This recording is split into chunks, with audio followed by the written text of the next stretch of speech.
there. Queen of San Joaquin here. It's March 10th, 2014. A couple videos back, I told you that today is the 2-year anniversary of my best friend, William Sampson, aka the King of San Joaquin, passing away. And I wanted to just tell you guys a little bit about us, a little bit about why we were such good friends. I'm wearing him right now. So let's put it this way. I've known Willy since he was a baby. Our parents lived like a mile away from each other, way out in the country.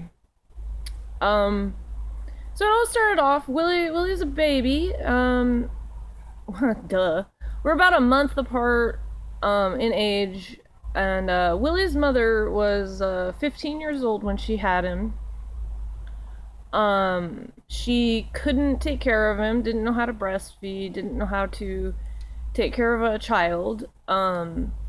My mom's 37 years old at the time when she had me.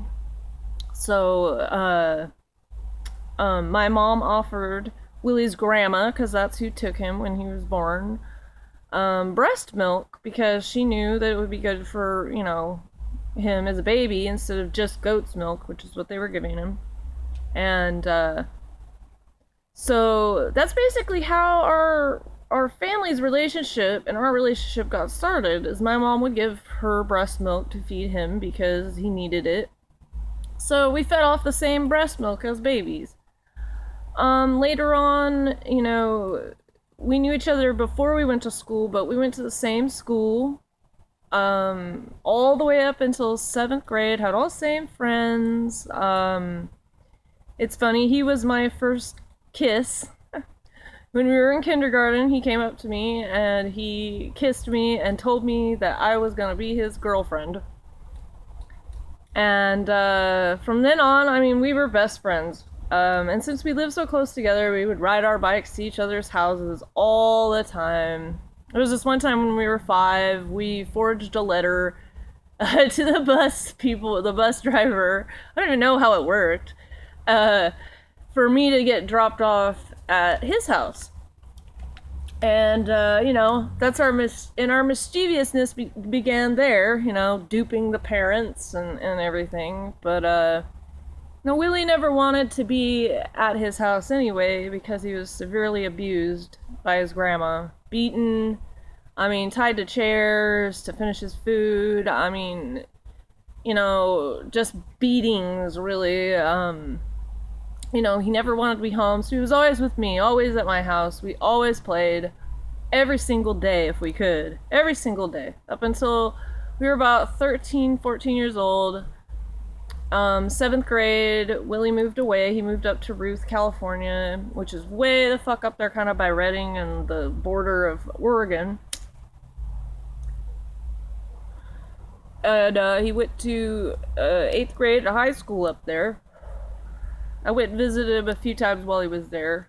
Next time I saw him, he was 18. I was 18. I was pregnant at the time. I kind of feel like he came back to hook up with me or something. But it was weird because I always felt like he was in love with me, and we always had deep respect for each other. But I was pregnant, and I think it scared the crap out of him. So we left for another couple years. And I ran into him again at a bar at Jack's Back, which is not there anymore, in Lodi.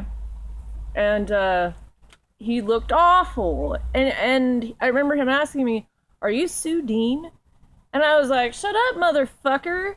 You're like my childhood best friend, brothers, brother, sister. What the hell?" Because he was tweaking really bad. And he looked like a skeleton. It was bad. And I told him that night, "You get the fuck off those drugs." And he went to jail And he did. And when he got out of jail, he stayed clean for about 4 years. And at that time, I was in a band, and Willie became my roadie. And motherfucker, most awesome guy ever. You know, drank a lot though. He drank a lot to try to keep off the drugs.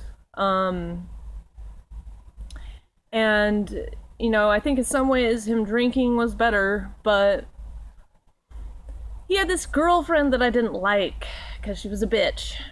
And me and her didn't get along, and I told him how I felt about it, and we got in a really big argument over it, and then we didn't speak for another 2 years.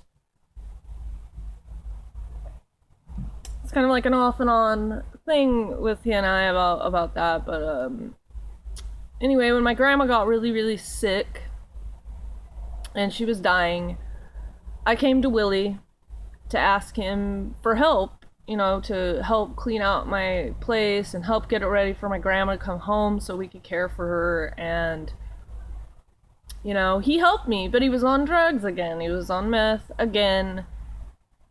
And started fucking shit up, and he made me mad, made my family mad, made everybody mad. He, you know, was bringing weird people over there, stealing my radiators out of these old cars, pissed me off. And so I got mad at him. He wrecked my car too. He stole my car, went to scrap copper, which was his big thing. Went to scrap copper.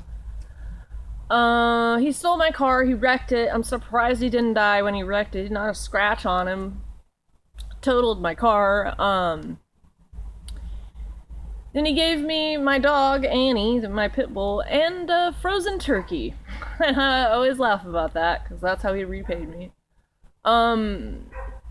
Anyway, he screwed up some stuff out at my house, you know, trying to make money for dope. And I was trying to help him get off dope again, and well, this time it just didn't work. I got real mad at him because he was on drugs, real mad at him. Told him he was gonna die if he kept hanging out with the people. He just hung his head. I mean, this was like a month before he died. He just hung his head. I even wrote a song about it on Valentine's Day it's called Copper Man. I haven't showed you guys that song, but yeah, that's basically about him dying and before he died.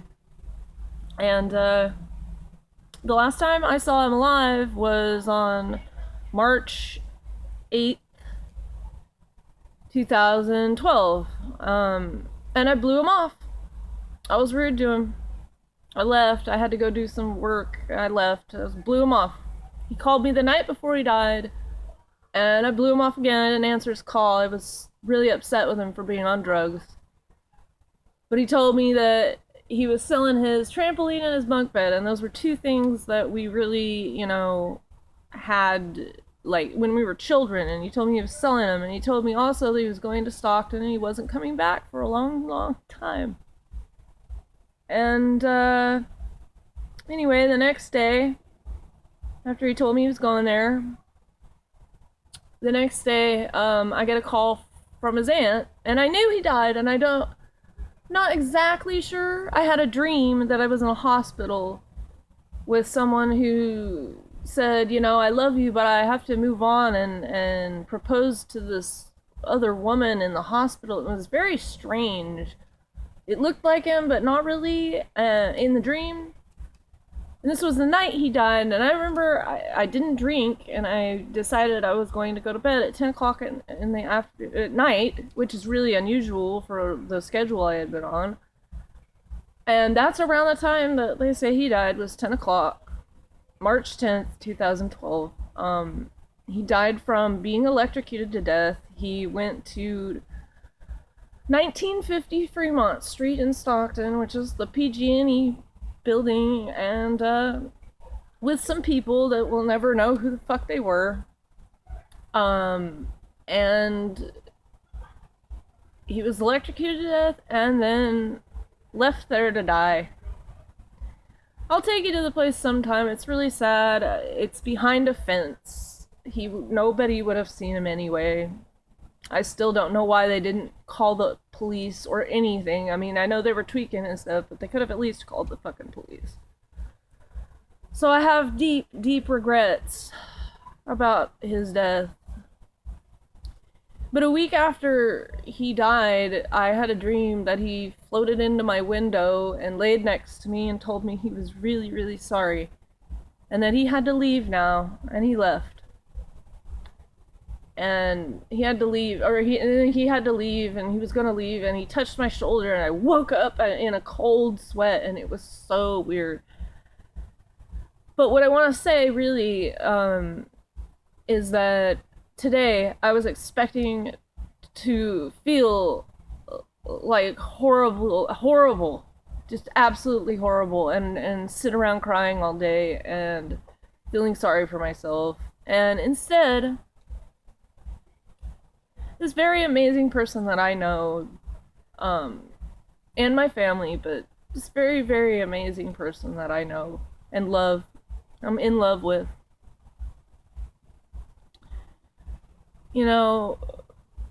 very, very supported me and made me feel just nothing but love. And it got me thinking, man, if I can hold on to the good memories that Willy had with me and just carry those, not the bad ones, and I think I might finally be able to accept his death. And I think that on that today is really the day that I have taken a big step to getting over Willy dying. And he was such a big inspiration to me. He was the inspiration for countless songs that I wrote. I loved him beyond. I mean, you could go as far as say as he was my other half.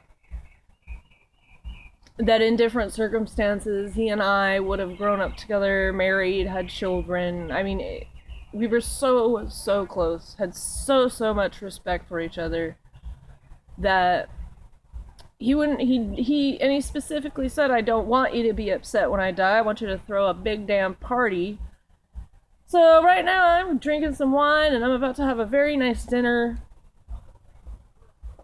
and hang out with some really awesome people and just really remember him and feel really good about it. And I want to tell you, if you've lost somebody very close to you, it's going to be a really fucked up couple, 3, maybe however long it takes, it's going to be really fucked up for you for a while.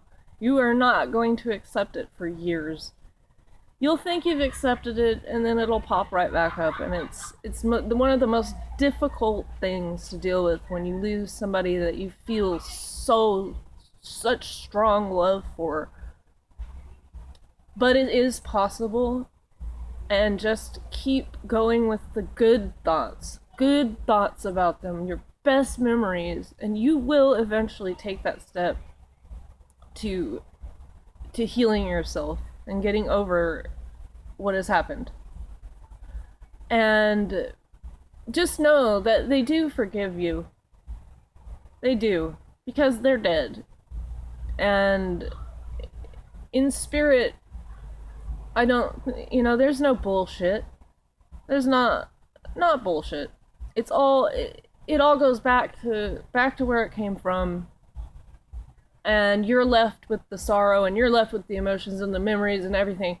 But don't take those and turn them into self-hate or suicide or, downward spirals. After he died, I drank straight 2 years. I've been cutting back, but I for a year I drank every single day and shit-faced myself every single day. And wallowed in my sorrow every single day. So, I hope that's finally over for me. And I think it is.